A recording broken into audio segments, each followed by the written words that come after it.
Mes chers collègues, nous sommes donc très heureux ce matin d'accueillir devant notre commission M. Christophe Lutundula Apala-Penala, président de la Commission des Relations extérieures du Sénat de la République démocratique du Congo.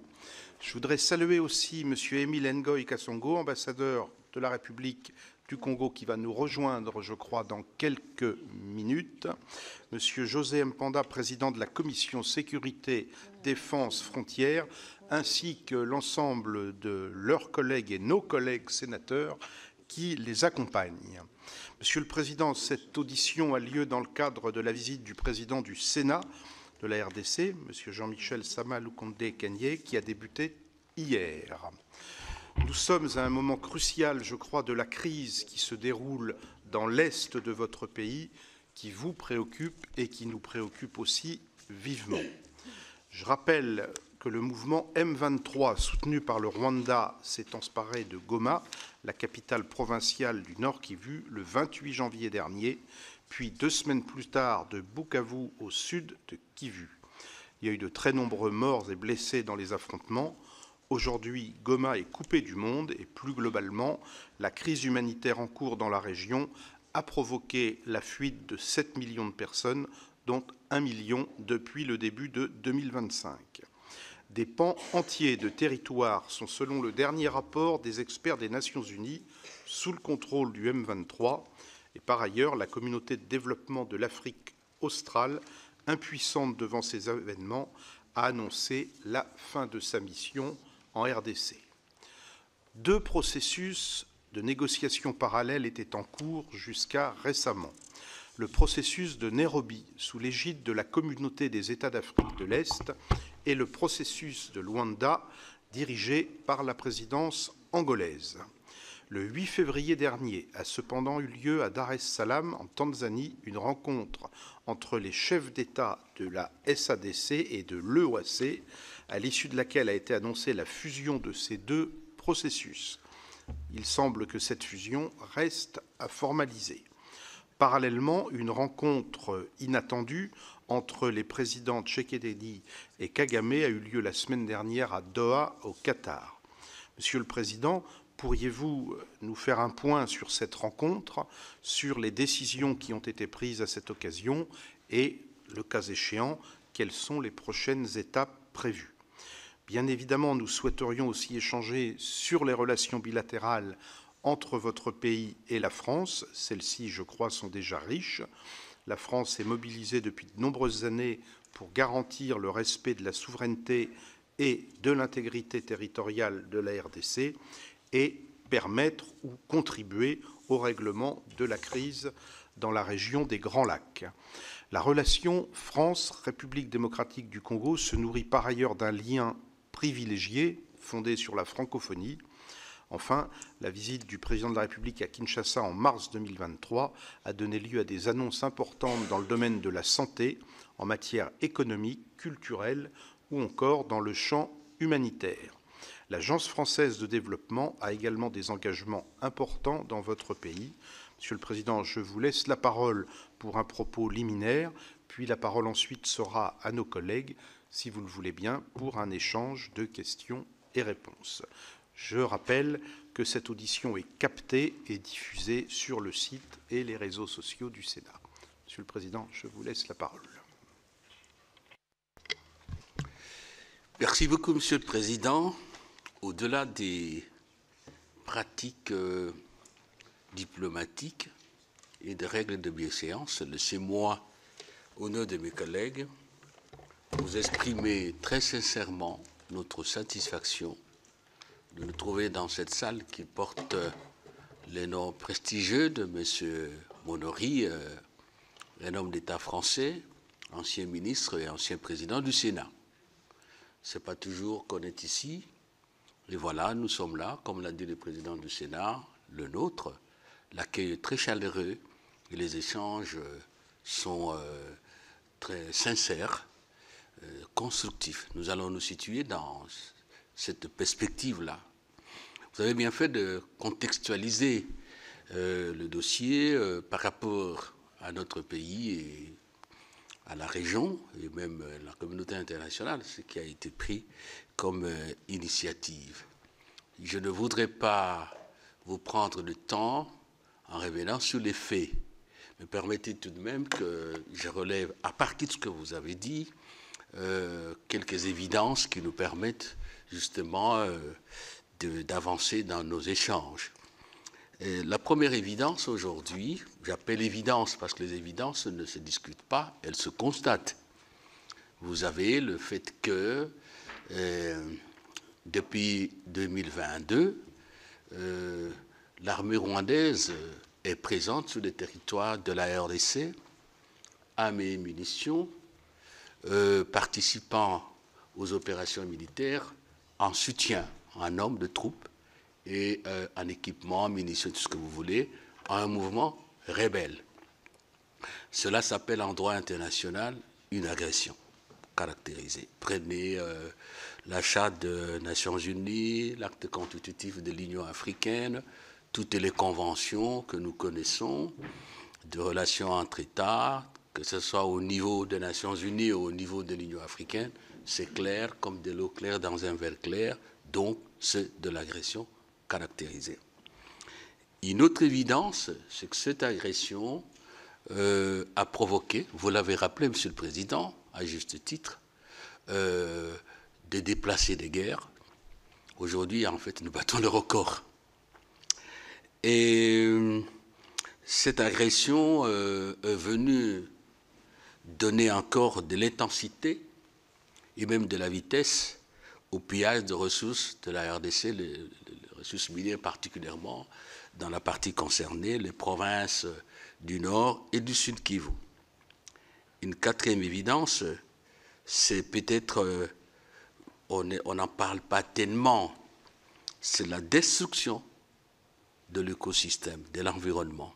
C'est très important. Vous savez que la région du Nord Kivu, c'est une région riche en biodiversité, notamment en ce qui concerne le parc qui est là, en ce qui concerne d'autres minéraux et tout ça. Donc c'est une région qui protège beaucoup l'humanité et qui nourrit notre économie. La dernière évidence, et là, je n'ai même pas envie d'insister parce qu'il y a eu le Conseil aux droits de l'homme des Nations Unies qui s'est réuni il y a quelques mois à Genève, c'est la violation massive des droits de l'homme. Viol, recrutement d'enfants soldats, mauvais traitement, torture et même jusqu'à maintenant, ça continue. C'est ça, les évidences. Aujourd'hui, il y a beaucoup de rapports sur ça, à tous les niveaux. Ne perdons pas du temps beaucoup sur ça, allons vers les perspectives d'avenir. Et là, on peut dire aussi, et c'est aussi d'autres évidences, si on vous le permettez, qu'il y a eu beaucoup d'initiatives qui ont été prises par la communauté internationale, qu'elle s'appelle Nations Unies, qu'elle s'appelle l'Union européenne, qu'elle s'appelle l'Union africaine. En tout cas, de ce côté-là, ça n'a pas séché. On peut dire, grosso modo, que ces initiatives se cristallisent dans, à l'heure actuelle, la résolution 2773 du Conseil de sécurité qui était votée jusqu'au mois de février. Ça se cristallise aussi dans ce qu'on appelle processus de paix de Luanda et de Nairobi. On va en parler. Ça se cristallise aussi, c'est d'actualité fraîche, dans les différentes sanctions qui ont été prises au niveau des États, au niveau de l'Union européenne. Les Nations Unies, jusque-là, quoi qu'il a été saisi depuis longtemps par la RDC, n'a pas encore véritablement pris des sanctions, mais elle a donné des orientations contraignantes, à tous les moins, dans la résolution 2773. Alors, le défi, nous semble-t-il, c'est la mise en œuvre effective de ces résolutions et de ces sanctions pour qu'elles produisent les résultats escomptés. De ce point de vue, manifestement, le rendez-vous n'est pas tenu parce que, vous le savez, le Rwanda continue ses attaques, continue j'allais dire, ses expéditions de conquête des espaces économiques en République démocratique du Congo. On nous a dit il y a une semaine les affidés du Rwanda qui décrétaient un cessez-le-feu, mais les dernières informations incontestables, rendues même par la radio internationale, qui est la vôtre, font état de ce que finalement, au-delà des déclarations, des proclamations d'intention du Rwanda, donc la force de défense du Rwanda continue à rassembler, à accumuler des matériels militaires, notamment à Walikale. Donc là, c'est ça le problème. Qu'est-ce que nous sommes venus faire ici? Et pourquoi nous sommes là? Nous sommes là parce que la France est un pays membre permanent du Conseil de sécurité. Vous comprenez le poids de la France dans le processus décisionnel au niveau du règlement des conflits internationaux, pour ne pas dire de la gestion des affaires internationales. Nous sommes là aussi parce que la France, depuis que nous avons l'indépendance, est un partenaire important. Qu'est-ce qu'on dit là? Un partenaire traditionnel. Nous sommes là également parce que la France a pris sur elle, je ne dis pas le poids, la responsabilité d'être la plume de la RDC depuis 30 ans, parce qu'en fait la situation actuelle c'est la 4e agression du Rwanda contre la RDC. C'est la France qui propose un ensemble de décisions pour utiliser les termes des résolutions sur la RDC au niveau du Conseil de sécurité. Ce n'est pas un petit travail. C'est un travail qui nécessite la réflexion, la connaissance du dossier et surtout sur le plan diplomatique et la capacité de dégager ou de faire dégager des consensus, parce que permettez que je dise que l'écriture d'une résolution, c'est pas une lettre d'amitié, c'est pas en tout cas une promenade de santé intellectuelle. C'est un travail difficile. J'en ai l'expérience pour avoir été aux affaires étrangères. Parfois on négocie les résolutions pendant 3-4 semaines jusqu'aux petites heures et la France a toujours été là. Et la France aussi, dans le passé, nous sommes des parlementaires, nous savons que souvent, le Quai d'Orsay prend soin de se concerter avec la RDC, même au niveau parlementaire, sur les résolutions. Et nous sommes là enfin parce qu'il y a une langue que nous partageons. Que dit, ce n'est pas langue seulement, parce que la langue véhicule. C'est une vision du monde. C'est une pratique de la vie, c'est une conception de relations, bref, c'est une culture, évidemment, dans la perspective de la multiculturalité qui caractérise la francophonie. Et nous avons des valeurs, la démocratie, que vous avez résumée chez vous, liberté. Nous avons en commun l'état de droit, qui, à l'interne, vous traduisez certainement par l'égalité des citoyens.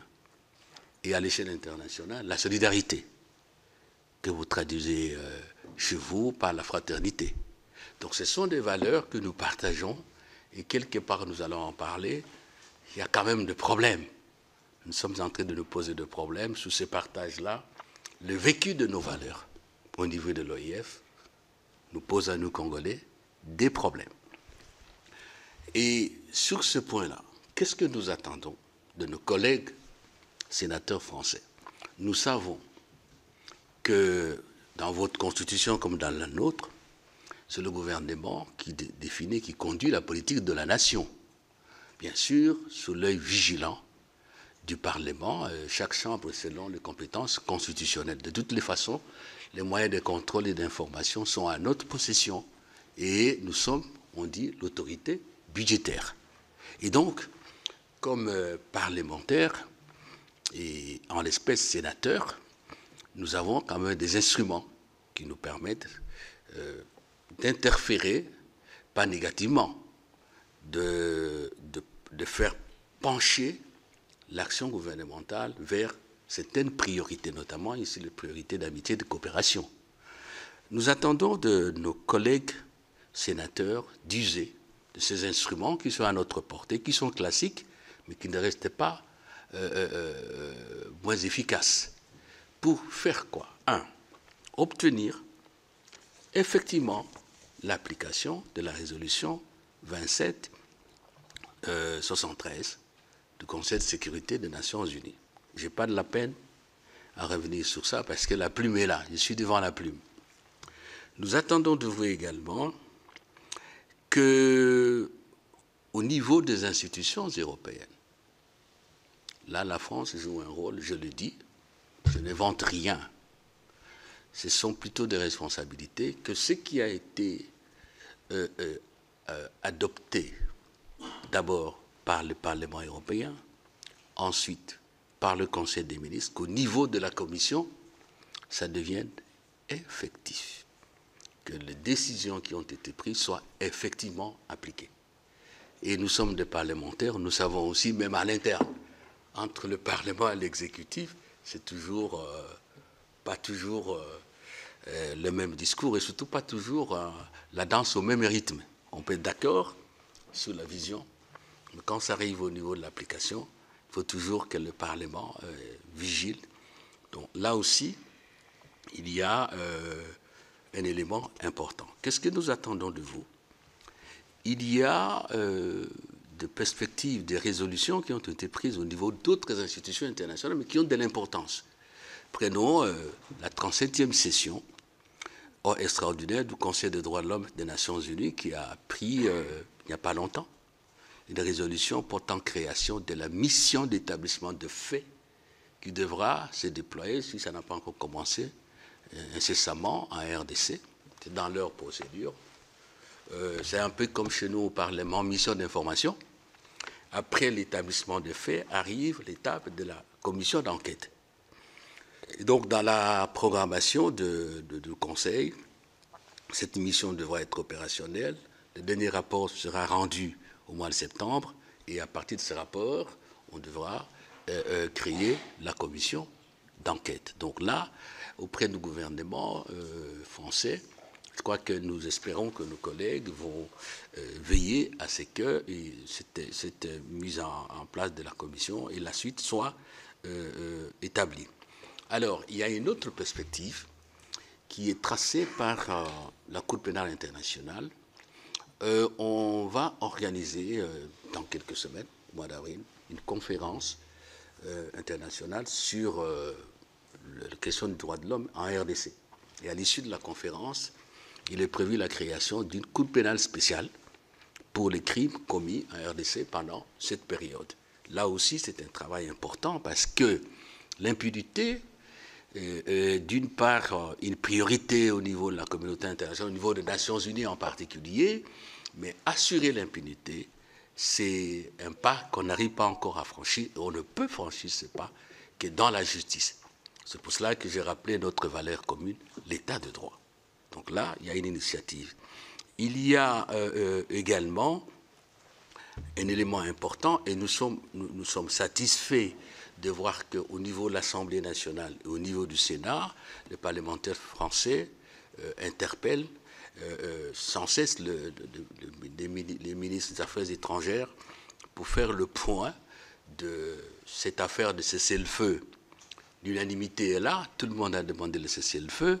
J'en ai dit un mot en passant, on a l'impression qu'on demande pour que ça ne soit pas fait.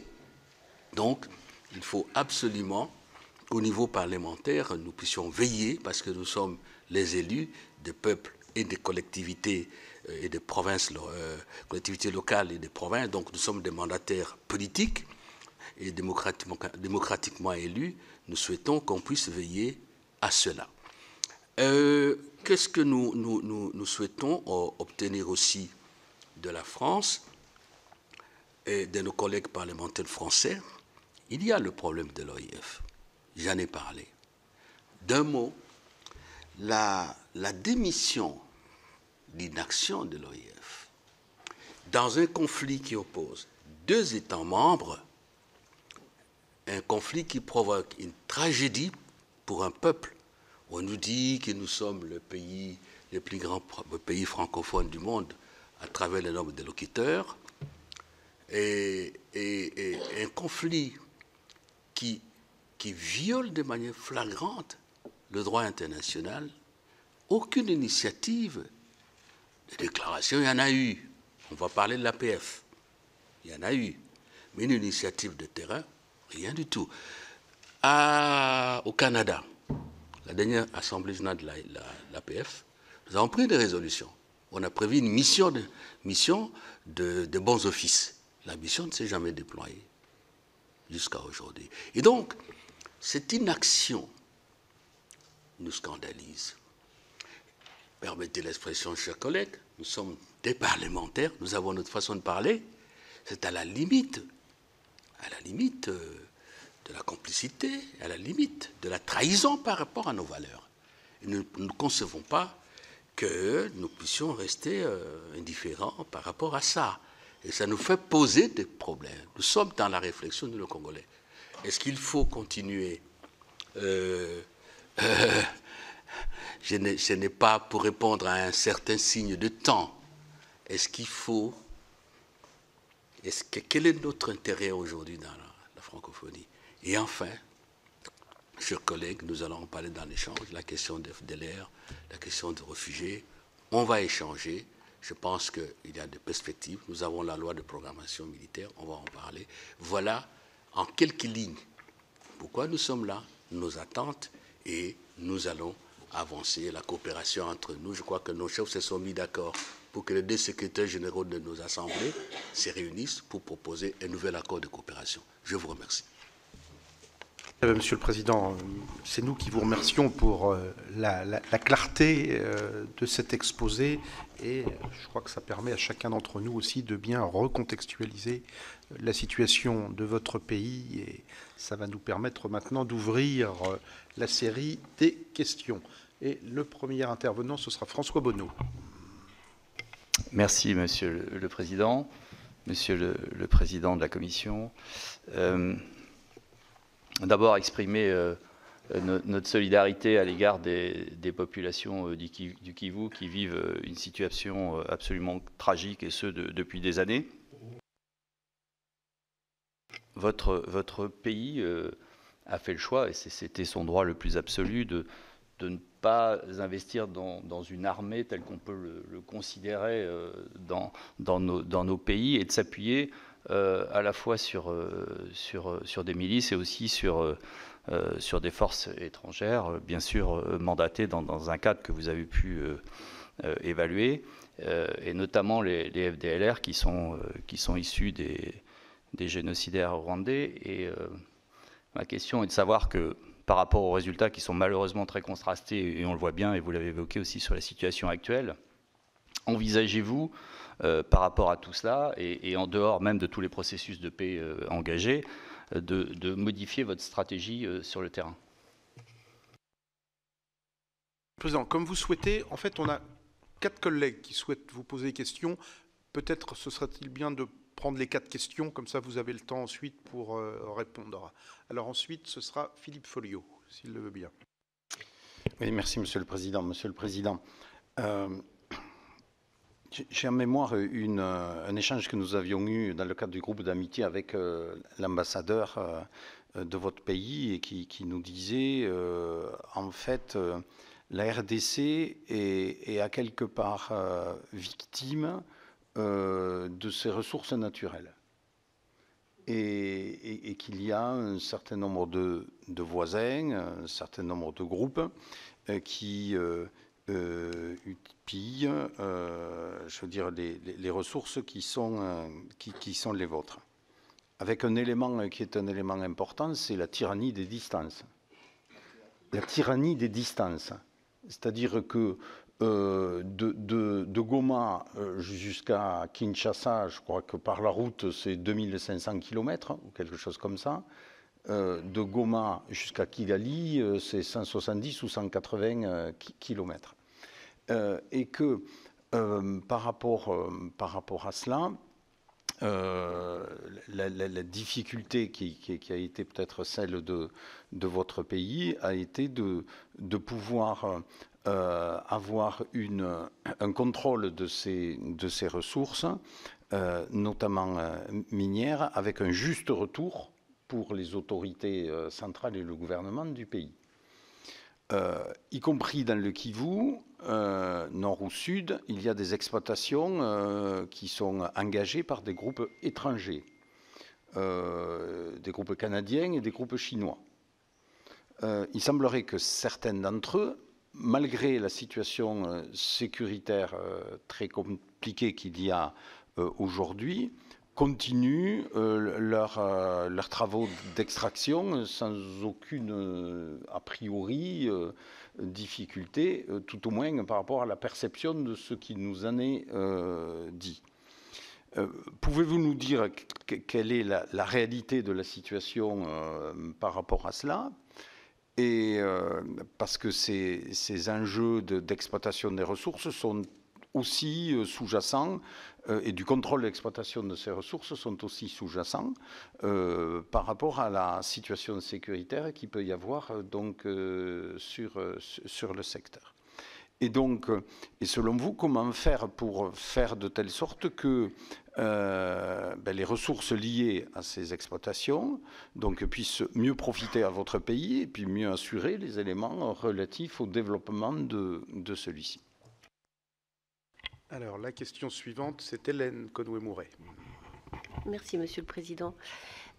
Merci à vous pour votre présence. Je pense qu'il est très, très important pour nous d'entendre les faits.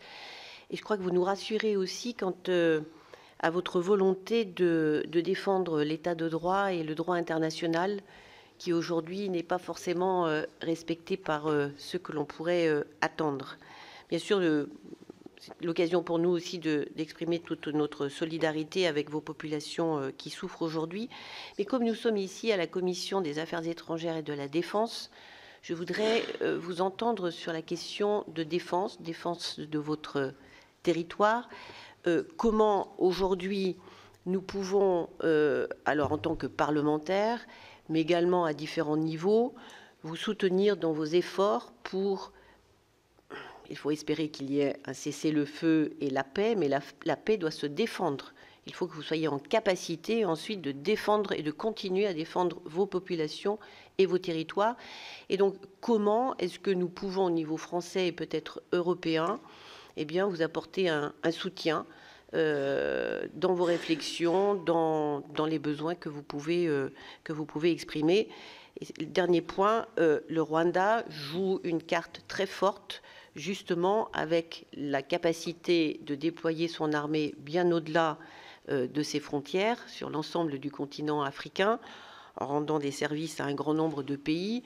Et pour cela, eh bien sûr, ce pays a besoin de financer, d'équiper, de payer ses soldats, ce qu'ils font très bien. C'est une armée qui est plutôt performante, mais qui fait qu'un grand nombre de pays, peut-être, préfèrent regarder ailleurs par rapport à ce qui se passe sur votre territoire pour pouvoir bénéficier des services rendus par l'armée rwandaise dans un nombre, disons, de pays. Merci. Et dernière question, ce sera Jean-Luc Rouel. Merci, Président. Ça rejoint un peu les interventions de mes collègues. Bon, finalement, aujourd'hui, on a une situation qui est extrêmement tendue. Ce qu'on ne sait pas, qui ne peut trouver de solution qu'au travers de voies militaires, de voies diplomatiques.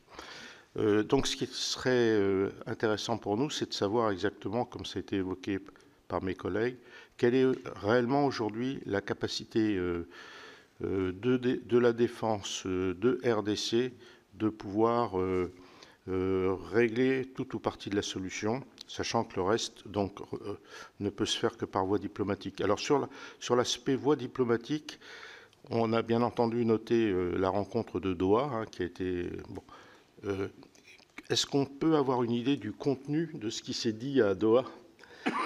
Et puis, ce qui est intéressant quand même, c'est de voir que le Qatar investit considérablement au Rwanda, mais investit également en RDC. Donc en fait, c'est un bailleur commun, et donc ça, quand on a des intérêts communs, c'est plus facile d'aider à régler les problèmes. Bon, et puis on a vu la puissance de négociation des Qataris ces dernières années et ces derniers mois. Après, juste un petit point concernant, comme on l'avait vu hier, vous avez deux guerres, en fait. Vous avez la guerre aujourd'hui, avec le risque d'éclatement que l'on connaît, mais vous avez aussi la guerre du développement. Parce qu'aujourd'hui, avec 120 millions d'habitants, avec 7 millions de réfugiés, demain, en 2050, avec 200 millions d'habitants, vous avez un défi vraiment majeur de développement. Et si ce défi n'est pas réglé au travers d'une politique vraiment très volontaire d'inclusion, on retrouvera un pays qui sera en grande difficulté dans 25 ans. Et là, ça interpelle aussi la communauté internationale parce que tout le monde doit être mobilisé sur cet aspect qui pourrait, dont la solution pourrait être un plan Marshall, c'est-à-dire qu'on reconstruit, on apaise le Congo, et puis on passe à la deuxième phase qui est assurer la pérennité du pays, assurer la pérennité du pays au travers d'un développement. Et puis un dernier petit point sur les entreprises françaises, donc elles sont malheureusement presque totalement absentes. Là, on en a un peu parlé hier. Il faudrait vraiment renouer des contacts pour rendre un peu de séduction pour le pays. Et je rappelle, dernier point, c'est la convention fiscale que l'on attend, qui est en cours de négociation depuis plusieurs années, qui serait vraiment souhaitable de finaliser. Merci. Merci. Alors, Monsieur le Président, je redonne la parole pour une demi-minute à Hélène Conway-Mouret et ensuite notre collègue Michel Gréaume. Merci, Monsieur le Président. J'avais oublié un point qui est important, c'est le retour des réfugiés. Parce que, pour aller dans le sens de ce que vient de dire notre collègue Ruel, Jean-Luc Ruel, en effet, il y a le long terme, et le court terme, c'est quand même gérer 6 millions de déplacés aujourd'hui. Merci, Président. Voilà, Michel Gréaume. Voilà, moi, c'est sur la coopération dans le champ humanitaire. Je voulais vous demander, après les rencontres entre Macron et Tshisekedi, la France a augmenté son financement dans le champ humanitaire de 39 millions d'euros. Quelles mesures la France a-t-elle prises en matière d'aide humanitaire avec cet argent pour venir en aide aux populations déplacées? Et la coopération franco-égyptienne avait fonctionné pour Gaza. Existe-t-il une coopération humanitaire analogue pour l'Est du Congo avec la France et d'autres pays tiers? Merci. Merci, Michel. Voilà. Bon, allez, vas-y, oui. Ce sera la dernière. Non, je pensais, Monsieur le Président, veuillez m'excuser, je pensais que la question serait posée. Merci, Monsieur le Président, de votre exposé liminaire. Le président Tshisekedi a réaffirmé la semaine dernière son intention de négocier un accord minier avec les États-Unis, en évoquant un partenariat gagnant-gagnant. Pouvez-vous nous dire où en sont les discussions dans la concrétisation de cet accord? Et quel regard portez-vous sur ce partenariat? Quelles pourraient être les répercussions éventuelles sur le conflit? Merci. Voilà, Monsieur le Président, comme vous pouvez le constater, la parole est très libre autour de cette table avec des questions très claires et très diverses. Je vous donne la parole et si vous le souhaitez, vous pouvez d'ailleurs la partager avec celui ou celle de vos collègues que vous le souhaitez. Vous avez la parole et nous avons une vingtaine de minutes pour terminer.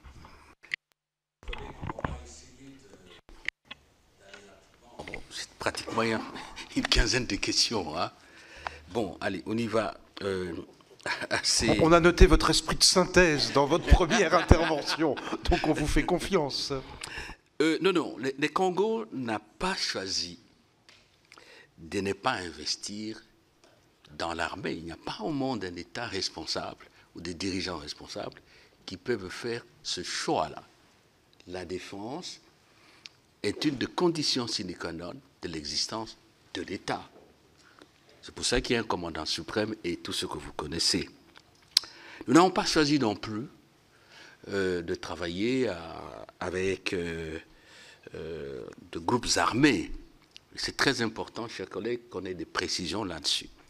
Brièvement, l'armée congolaise dont a hérité le président Tshisekedi, c'est une armée composée bien sûr d'hommes et de femmes déterminés, courageux, mais une armée qui a été, je n'hésite pas, totalement démotivée, neutralisée et infiltrée. Vous connaissez cette affaire des accords, mixage, brassage et tout, et tout. L'AFDEL arrive, tout le système de défense a été détruit. Je ne dis pas bon ou mauvais, mais c'est un constat que je fais. Il fallait refaire. Et quand Laurent Désiré Kabila s'est mis au travail, ça n'a pas fait longtemps, il est parti, il a été tué. Et après, vous connaissez, parce que nous sommes à la 4e agression du Rwanda. Le président Tshisekedi arrive, il essaie de reprendre les choses en main. Mais il ne faut pas oublier, chers collègues, il y a eu cette affaire d'embargo qui par la suite était devenue l'obligation de déclarer les armes et les munitions qu'on achète. Je ne sais pas si un État peut créer une armée dans ces conditions-là, sous embargo. Et plus important, ce n'était pas que les achats des équipements et d'armes. La formation, la résolution du Conseil de sécurité pendant au moins 10 ans interdisait à la RDC d'être assistée pour former les militaires. Et c'est maintenant, au moment où le président Tshisekedi change le leadership militaire, paf, le Rwanda s'aperçoit que bon, là ça va changer, nous sommes en guerre. On ne produit pas sur des claquements de doigts un militaire. Le militaire, c'est une culture, le militaire, c'est un état d'esprit, les militaires, c'est un état physique aussi. Et notre armée a à faire face, je n'ai pas créé des incidents diplomatiques, à une multitude d'armées classiques, une multitude de bandes armées. Ce n'est pas une excuse, c'est une explication objective. Bon, chez vous ici, je m'excuse, je ne vais pas vous heurter, mais c'est la vérité, nous sommes des parlementaires. Il y a eu les résistants. Hein? Vous connaissez les résistants en France. Les résistants n'étaient pas des bandes, je ne sais pas, armées, non. Ce sont des citoyens français qui, à un moment crucial de l'histoire de la nation, ont décidé de résister à l'ennemi. Quand vous entrez dans un village au Nord Kivu, vous tuez, vous pillez, vous violez, est-ce qu'on peut interdire aux Congolais de s'organiser, de se défendre? Là, il faut qu'on se comprenne bien. Donc, les Wazalendo qui travaillent avec nos forces ne sont pas différents des résistants que vous avez connus. Je ne connais pas de procès contre les résistants ici. Peut-être que je connais très mal, de manière incomplète, l'histoire française. Ce n'est pas souhaitable. Mais la défense est un instinct naturel de tout homme qui vit. Et voilà la réalité. Les efforts sont faits, mais quand les efforts sont faits pour l'armée, en même temps on vous agresse de cette manière-là, ça n'est pas facile. Ce n'est pas facile. Alors, l'FDLR, ça fait longtemps. 94, je crois, le génocide. Comptons, ça vous fait 94, 6 plus 25, ça vous fait combien? 31 ans. Et plus d'une fois, le Rwanda est venu au Congo, avec l'AFDL, avec le RCD, avec l'autorisation du gouvernement congolais à l'époque du président Joseph Kabila, pour maîtriser l'FDLR. Avec le président Tshisekedi, nous avons commencé une action commune et nous avons rapatrié, avec l'aide du Haut-Commissariat des Nations Unies aux réfugiés, plus de 5000, dont les FDLR et leur dépendance. C'est parce que le président Kagame n'a pas voulu qu'on poursuive la coopération qu'on est arrivé. Et combien sont-ils restés? C'est résiduel. Qu'à cela ne tienne. Maintenant, là, au moment où nous parlons, chers collègues, le président Lourenço, il a obtenu un résultat très important, lequel? On a adopté un plan de démantèlement des résidus d'AFDLR. Ça, c'est vrai. On s'est mis d'accord sur un programme de retrait de troupes rwandaises et appelle l'assouplissement de mesures de défense. Tant pis. Mais maintenant qu'il arrive le moment de signer cet accord pour qu'on commence l'opération de démantèlement de ces résidus-là, le Rwanda dit « moi je ne signe pas, comprenne qui pourra ». Et au moment où nous parlons, est-ce que le Rwanda parle encore de FDLR comme avant? Non, parce que le problème est économique. Donc, nous avons toujours dit que nous sommes ouverts à toute initiative tendant à a décidé la cartographie des FDLR, tendant à les éradiquer, étant entendu qu'il y a l'accord de Nairobi, en avril 2022, qui donnait à chaque État ayant de groupes armés en RDC la responsabilité de prendre langue avec ce groupe pour faire une offre de paix. Le temps nous est compté. Je crois qu'on s'est compris sur le dossier d'FDLR. Appliquons l'accord qui a été accepté sous la médiation du président Lorenzo. L'affaire sera terminée. Mais le Rwanda sait que non. Si c'est appliqué, il n'y a plus la mayonnaise à offrir. Voilà. Alors, donc nous sommes là. Le collègue va vous parler de la programmation militaire. On investit je vais donner ce qui est de moi. Les ressources naturelles. Les ressources naturelles, il y a un collègue qui a posé des questions. Il y a une exploitation illégale anarchique. Ça fait longtemps qu'on a travaillé sur ça. On peut en parler. Mais une question simple. Est-ce que vous ne trouvez pas, c'est la question de l'absence de l'État, notamment du fait de la guerre, qui favorise quelque part cette exploitation devenue très anarchique. Et dans le passé, et nous sommes des parlementaires, il y a eu des perspectives qui ont été ouvertes. Nous avons fait des propositions, nous, la RDC, à la communauté internationale, notamment la bonne application des guidelines de l'Union européenne. Il y a une institution, j'oublie son nom, va venir, qui a élaboré des directives pour suivre, pour faire la traçabilité de l'exploitation de ressources naturelles. Nous n'avons pas cessé de demander à nos partenaires la coopération au niveau douanier, la coopération au niveau du système bancaire, pour justement essayer d'endiguer ce mal. Et nous-mêmes, nous prenons des décisions. Donc le mal est là, mais il faut rétablir l'État. Et c'est pour cela que vous comprenez qu'on ne laisse pas le Kivu tranquille, notamment pas le Rwanda, parce que le Rwanda vit de cela. Et permettez, chers collègues, c'est l'occasion de parler du MOU que l'Union européenne a signé, parce que nous apprenons depuis quelques jours qu'au niveau de l'Union européenne, il y a des États qui estiment non, c'est un MOU, il faut l'appliquer. Ah non. Nous avons signé avec vous, avec l'Union européenne, un MOU bien avant le Rwanda, peu après l'arrivée du président Tshisekedi. Et nous vous en parlons parce que nous étions dans l'affaire. Nous avons fait de propositions. Ça n'a pas été appliqué. Paf, l'Union européenne, si. Le reste, vous le connaissez. Gagnons du temps. Mais nous avons fait une dernière proposition. Cette année, non, l'année passée au mois de mai. Elle est laquelle? Nous avons proposé à l'Union européenne la mise en place de comités conjoints des experts de l'Union européenne et de la RDC pour étudier toutes les questions liées à la traçabilité des produits miniers congolais qui sont acheminés sur le marché européen. 2, pour voir quelles sont les dispositions pratiques pour que le MOU que nous avons signé avec lui soit mis en œuvre. Comme ça, vous sortez de la zone du minerai de sang. Et nous avons écrit, nous n'avons pas de réponse jusqu'au moment où nous parlons. Nos experts sont prêts. Voilà une proposition concrète et nous ne savons pas pourquoi l'Union européenne n'a pas saisi l'opportunité. Donc cette question-là aussi, elle est cruciale et nous continuons à dire, chers collègues, nous comptons sur vous, que vos gouvernements ne s'engagent pas dans le recel. Ça n'est pas normal, c'est contraire aux valeurs de civilisation qui sont les vôtres.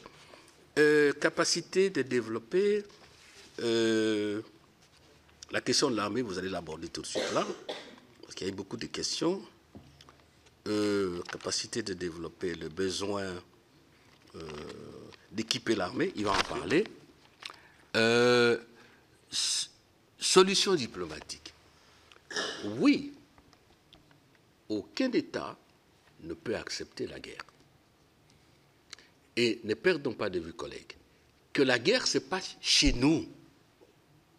C'est nous qui sommes victimes de tout ce que nous déplorons. Violation des droits de l'homme, pillage et tout. Est-ce qu'il est normal que nous ne refusions le dialogue? Mais est-ce qu'il est normal aussi que nous ne défendions pas? C'est ça. Nous pensons qu'aujourd'hui, le président Lorenzo a déjà obtenu 2 acquis. Et nous inscrivons totalement dans ces 2 acquis-là. Le processus de Nairobi, je vous ai dit, c'est une décision qui a été prise par les chefs d'État de l'EAC East African Community, Comité d'Afrique de l'Est, au mois d'avril. Et nous en savons quelque chose parce qu'on était dans la sauce, à la cuisine. Il est clairement dit que le dialogue entre les pays qui ont des groupes nationaux armés au Congo doit se faire. Et c'est comme ça que le président Tshisekedi a amorcé à Nairobi des contacts avec les groupes armés, je ne dirais même pas de simples contacts, des consultations. On en est arrivé au Nairobi 3. Au Nairobi 2, l'M23 qui était là est parti. Le Rwandais a dit, pas question, prenez les armes. Nous attendons Nairobi 4. Dès qu'on convoque Nairobi 4, les dialogues continuent. Et on ne voit même pas comment se pose le problème du dialogue. Parce qu'au lieu de signer l'accord sur le bilatéral, parce que n'oubliez pas que le président Lorenzo, Luanda, c'était pour gérer les relations entre le Rwanda et la RDC. C'était la mission confiée au président Lorenzo. Mais ce n'est pas le dialogue interne. Le dialogue interne, c'est Nairobi. C'est pour cela que nous disons à RDC. Et le Parlement, consulté par le président, nous avons donné feu vert au président de faire en sorte que le retrait des troupes rwandaises se réalise, le démantèlement des FDLR, selon les plans convenus. Ce qui ne signifie pas que nous sommes responsables du génocide rwandais. Rappelez-vous les rapports de la commission Paul Kiles de l'Assemblée nationale qui a dit que ce sont les Rwandais qui ont tué les Rwandais. Ici, c'est chez vous. Donc, comprenez-nous bien. Donc, nous n'avons pas de problème. Mais qu'on ne sorte pas avec de fausses raisons. Doha. Qu'est-ce qui se passe? Aujourd'hui, il était contestable que la glace qui s'est érigée entre le président Tshisekedi et le président Kagame a pris de l'épaisseur. Ça devient dur. Et je crois qu'à ce stade, je souligne à ce stade, parce que notre président a toujours dit, et il a raison, que le vrai interlocuteur, c'est le Rwanda. Dès lors que Doha, parce qu'on a bien expliqué, des relations avec les deux États, donc ça donne à Doha la capacité de servir au rapprochement. Doha, donc l'émir, a entrepris une démarche pour briser la glace, et n'est pas encore brisée, mais au moins elle est fissurée. Et il faut lire le communiqué conjoint, la déclaration de Doha, pas celle faite par le Rwanda, qui est une déclaration tripartite. Doha accepte, appuie, apporte le soutien à Nairobi et à Luanda pour dire d'un mot. Voilà ce qu'il y a, il n'y a pas de mystère et ça va. Alors, la question des réfugiés.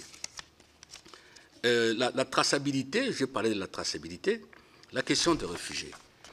Au mois de mai de l'année dernière, à la demande, à l'initiative du président Félix-Antoine Tshisekedi, le haut-commissaire des Nations Unies aux réfugiés a réuni les ministres des Affaires étrangères de l'époque, qui est devant vous, et la ministre chargée des urgences, la ministre rwandaise, à Genève, pour traiter de ce dossier. Nous avons traité du dossier, on a repris les accords antérieurs, on a mis dans les pipelines une programmation des activités. Ça a été signé. Si on savait, j'allais vous amener ça. Les réunions se sont poursuivies à Nairobi, et lorsque est arrivé, la réunion à Goma convenue, le Rwanda a refusé de venir. Ils sont allés à Addis Abeba. Et ça s'est bloqué. Nous avons dit, le président Tshisekedi a dit, OK, ce sont nos compatriotes. Il faut qu'ils reviennent. Mais vous savez, collègues, qu'en vertu de la Convention de Genève, je crois de 1942 ou 1951, j'oublie la date, le rapatriement est d'abord volontaire. Le rapatriement suppose également que les conditions du départ sont modifiées et que les réfugiés eux-mêmes décident de revenir. Ce qui fait que nous avons fait une proposition. Notre proposition était simple, parce que ce sont des Congolais et ce sont des compatriotes qui sont là, accepter de Rwanda, accepter que les autres Congolais de leur village, les chefs coutumiers et le reste, viennent leur parler pour qu'ils se mettent d'accord sur les conditions de retour. C'est ce que nous avons dit. Et le Rwanda n'a pas accepté. Le processus est interrompu. C'est simple. Revenons à Genève. Collègues, vous êtes ici, vous pouvez... C'est cela documenté à Genève. Le document existe. C'est simple comme bonjour. Et voilà. Et donc, ce que je peux vous le dire par rapport... Ah oui, avec les États-Unis. Non, moi, je ne sais pas pourquoi on fantasme ou on prend cela autrement. Les États, quels qu'ils soient, coopère, il signe des partenariats. Et tout État qui a de moyens, il fait le marketing de ses ressources, de ses capacités technologiques, naturelles et tout. Je vous apprends que le rapprochement pour les accords, pour les investissements, ne date pas de M. Trump. En décembre, lorsqu'il y a eu, il y a 2 ans, la rencontre États-Unis-Afrique, il y a eu des accords que nous avons signés avec les États-Unis, notamment concernant l'industrie de batteries électriques au Katanga. Les États-Unis se sont associés à l'accord de base que la Zambie et la RDC avaient signé. Donc, de la même manière, nous demandons aux Européens et même aux Africains, l'Afrique du Sud, aux Asiatiques, de venir investir au Congo.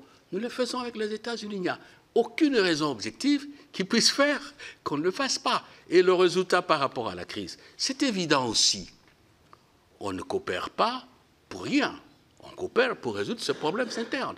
Si le revenu obtenu des États-Unis ou le partenariat, qui pour nous c'est une règle d'or, le président l'a répété, ce gagnant-gagnant, peut aider à armer, à équiper notre armée, peut aider à exercer une magistrature d'influence pour obtenir de M. Kagame qu'il arrête ses aventures tragiques et meurtrières, pourquoi pas? Où est le problème? On ferait avec n'importe quel pays au monde. Moi, je ne vois pas pourquoi ça doit poser de problème. Et voilà. Donc, moi, je crois que c'est l'essentiel. Pour l'armée, le collègue va dire un mot, et puis voilà. Monsieur le Président de la Commission de la Défense, je vous donne la parole. Je souhaite la bienvenue à son Excellence, l'ambassadeur de RDC en France. Merci beaucoup, chers collègues. Je voudrais vous remercier également, réitérer les remerciements que mon collègue Christophe a pu présenter. Je voudrais, compte tenu de l'économie du temps, les questions sont intéressantes, mais on n'a pas beaucoup de temps. Je vais juste revenir sur la défense, simplement sur la défense, puisqu'avec brio, il a déjà présenté tout ce qu'il y a comme diplomatie et tout ce qu'il y a comme problème des réfugiés. Je soutiens ce qu'il vient de dire. Le président Tshisekedi a hérité une armée faible, inexistante. Alors, il se met dans les réformes. Et les réformes les plus importantes passent par les parlements. En héritant de cette faiblesse qui existe, une armée ramenée de tout abord, de toute forme de personnes, brassage, tout ce que vous connaissez, que nous avons hérité de tout ce qui a existé avant. Il amène les réformes, et la première réforme, c'est la loi de programmation militaire que nous avons promulguée, adoptée au Parlement et promulguée pour des réformes importantes des fonds, les réformes qui sont liées à le renforcement des capacités militaires, les réformes qui sont liées à l'amélioration des formations des militaires, les soutiens des opérations de maintien de paix. Et toutes ces réformes-là sont en cours. C'est un processus qui est en train de se faire. Et ces processus de réforme passent aussi par la coopération. La coopération qui est militaire. Mais il y a des initiatives également de réformes policières qui sont en cours. D'ailleurs, avec la France, nous avons le Collège des hautes études stratégiques et de défense, CHES, qui est vraiment une coopération française qui est en cours, qui est en train de former tous les officiers pour avoir une armée forte, puisque les investissements, les développements ne peuvent passer que par la paix et par la sécurité et l'intégrité du territoire, la sécurité et la souveraineté nationale. Nous pouvons parler de tout ce qu'on peut parler, mais s'il n'y a pas la sécurité, les investissements ne peuvent pas venir. C'est ainsi qu'on a mis en place les réformes qui sont plus profondes et que nous sommes en train d'envisager de faire pour que nous puissions avoir une armée capable. C'est vrai que notre armée est faible, mais les réformes sont en cours pour pouvoir les développer. Mais également l'école de guerre que nous avons avec la France. Monsieur l'ambassadeur peut en parler de quelque chose, puisque lui-même il est en train d'enseigner sur l'école de guerre, pour qu'on arrive à avoir des militaires, des officiers capables et pas tout ce qu'on nous a amené qui sont des espions autour de l'armée congolaise et qui présentent les faiblesses. Donc les réformes, cette grande réforme de la loi de programmation militaire nous permettra de mettre en place une armée forte, capable de servir le pays et créer une stabilité pour développer notre pays. Donc, nous en avons parlé hier dans les discussions au niveau des présidents pour que nous puissions mettre en place cette coopération non seulement militaire, mais également policière, qui permettra que nous puissions avoir des hommes et des appuis en équipement et en tout ce qu'il y a comme formation et échanger des expériences possibles entre les deux États pour que nous puissions mettre en place mettre fin à cette instabilité au niveau de nos pays respectifs. Voilà, en grande ligne, mais nous allons pouvoir procéder nous avons échangé avec des collègues pour que nous mettions en place cette coopération qui nous permettra de pouvoir appuyer l'armée congolaise par des formations, par l'échange d'expériences et par une coopération stable. Merci beaucoup. Un petit rien, collègue.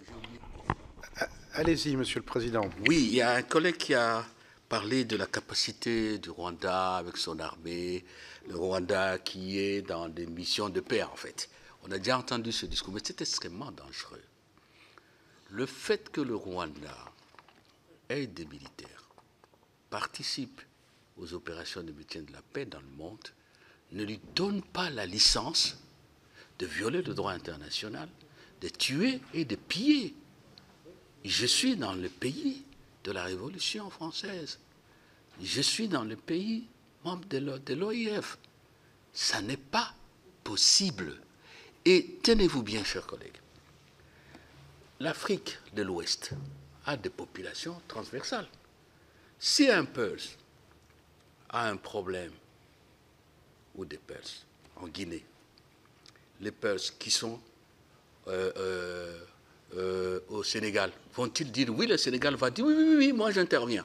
Nous avons des tribus, de communautés transversales avec la Zambie, avec l'Angola, avec la Tanzanie et ainsi de suite.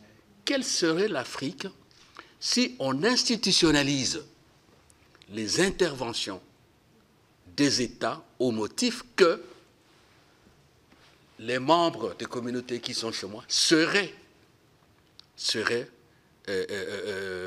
martyrisés, seraient persécutés, ce qui est faux d'ailleurs, parce que vous ne pouvez pas être persécuté en ayant des officiers militaires, des généraux, en ayant des membres au gouvernement.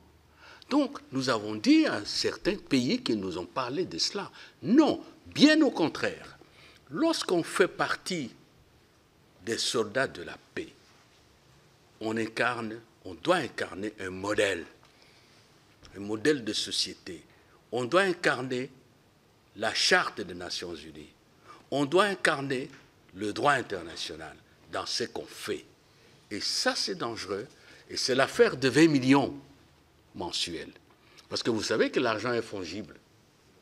Quand vous mettez à la disposition de l'État 20 millions parce qu'il y a une opération de maintien de la paix, vous ne savez pas à quoi servent ces 20 millions. Les armes qu'on achète. Nous, on nous a dit à l'époque, il faut déclarer toutes les munitions que vous achetez, toutes les armes. Le Rwanda, ça n'a pas été le cas.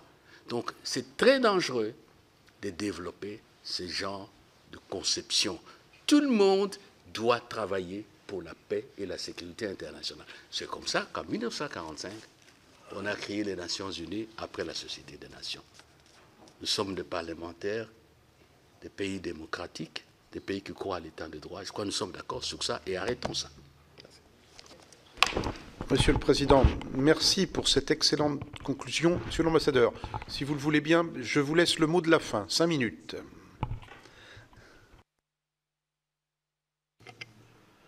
Monsieur le Président, je tiens d'abord à m'excuser pour cette arrivée pour laquelle vous avez compris pourquoi je n'ai pas pu démarrer, prendre les trains au même moment que vous.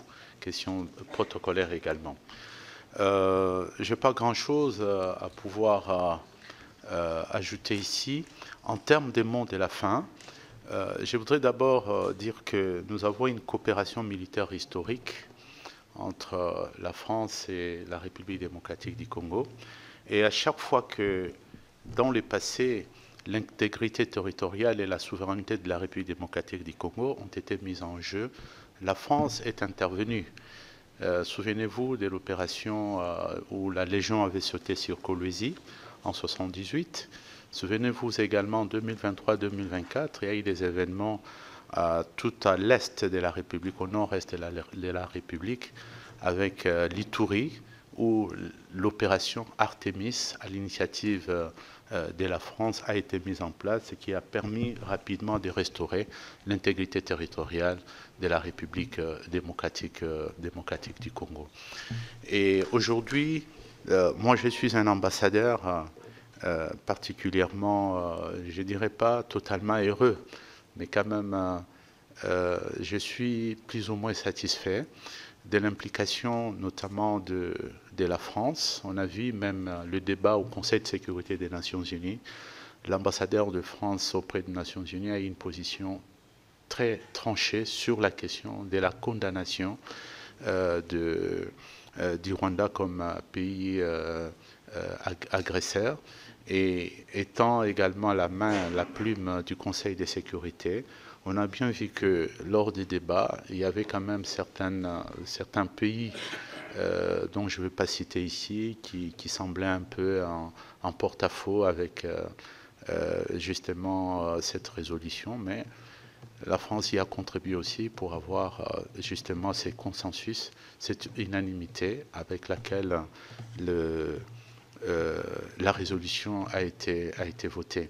Mais maintenant, la France dispose de plusieurs leviers sur le plan diplomatique, et je suis très heureux que le président de la Commission des affaires étrangères du Sénat congolais l'ait rappelé en long et en large. Et nous pensons que la France peut faire encore davantage. Nous attendons davantage avec la France. Ce n'est que naturellement, vous le savez très bien, que nous avons un héritage en commun qui est la langue française. La francophonie, pour nous, ça fait partie des structures d'avenir. Aujourd'hui, l'avenir est dans le multilatéralisme, et nous pensons que la RDC, c'est un allié fondamental dans le cadre de la francophonie. C'est pour ça, d'ailleurs, nous pensons de plus en plus jouer les rôles à la dimension de notre représentativité au sein de la francophonie, étant donné justement que sur le plan démographique, la RDC dispose de plus des locuteurs dans le monde qui parlent français. Et je terminerai sur le plan en complétant le président de la commission, notre président de la commission de défense, qui a dit l'essentiel. C'est que moi-même, je suis intervenant en matière de géopolitique au niveau de l'école de guerre, qui est une fierté de la coopération militaire entre la RDC. Cette école de guerre a eu déjà la visite à l'époque de Madame la ministre de la Défense qui est venue nous visiter. J'interviens dans cette école qui est très récente, relativement récente, 5 années déjà.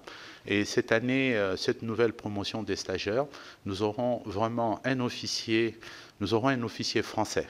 Un officier français qui va être parmi les stagiaires de l'école de guerre, ce qui est tout un symbole sur la qualité de la formation que cette école est en train de produire. Et donc, nous en sommes très, très reconnaissants, et nous y travaillons pour que cette coopération puisse s'approfondir. Dernièrement, lors de sa visite officielle, la première visite officielle du président de la République, son Excellence Félix Antoine Tshisekedi en France, il y a eu une séquence importante à l'école militaire qui a été réservée à des questions de défense. Et nous comptons sur le soutien de votre commission pour que cette coopération puisse aider justement à faire en sorte que la RDC puisse se doter d'une vraie dissuasion qui permettra de stabiliser les pays. Ce n'est pas facile de contrôler, de sécuriser un territoire de 2 345 000 km². Ce n'est pas seulement le nombre de militaires qu'il faut, mais la formation, la qualité. Et ça, nous avons besoin de votre expérience, que ce soit pour l'armée de terre, que ce soit pour les forces aériennes, que ce soit pour la marine, puisque nous avons aussi une façade maritime sur l'Atlantique. Nous avons des grands lacs, le Tanganyika, le lac Kivu, ce sont des lacs pour la très grande partie qui qui sont dans les territoires de la République démocratique du Congo. Voilà pourquoi nous pensons que nous mériterions également une attention un peu plus particulière de la part de la France, non seulement pour résoudre les problèmes qui sont sur la table, mais aussi pour l'avenir. Et je vous remercie. Bien, Monsieur l'ambassadeur, merci pour ces propos conclusifs. Merci à vous, mes chers collègues, présidents des deux commissions, chers collègues aussi, sénateurs, sénatrices de la RDC. Je crois que ça a été une audition extrêmement intéressante, importante, tout à fait ouverte dans vos propos, ouverte dans nos questions et aussi dans vos réponses. Ça correspond absolument à notre façon de travailler ici au sein du Sénat français. Vous dire aussi que les éléments de réflexion que vous nous avez apportés ce matin sont extrêmement importants. Importants, je crois, pour chacun d'entre nous, parlementaires, et je pense peut-être un peu plus particulièrement aussi à nos collègues des Français de l'étranger qui suivent très régulièrement ces situations, et très important pour nous tous collectivement dans le cadre des travaux de la Commission, et notamment sur les relations entre la France, entre l'Union européenne et votre pays pris en tant que nation et comme entité sur le continent africain, puisque nous sommes là aussi dans des réflexions sur la nouvelle génération de relations, et de relations peut-être un peu plus équilibrées, un peu plus partenariales, et qui préparent le futur. Donc je crois que chacun va pouvoir tirer de cette audition de ce matin bonne matière première dans nos réflexions et dans nos travaux. Voilà, merci d'avoir partagé cette heure et demie avec vous. On va vous raccompagner, la réunion va s'arrêter, et je demande aux membres de la commission du Sénat français de rester autour de la table parce que nous avons une autre audition ensuite. Messieurs, mesdames, merci à vous. Merci beaucoup.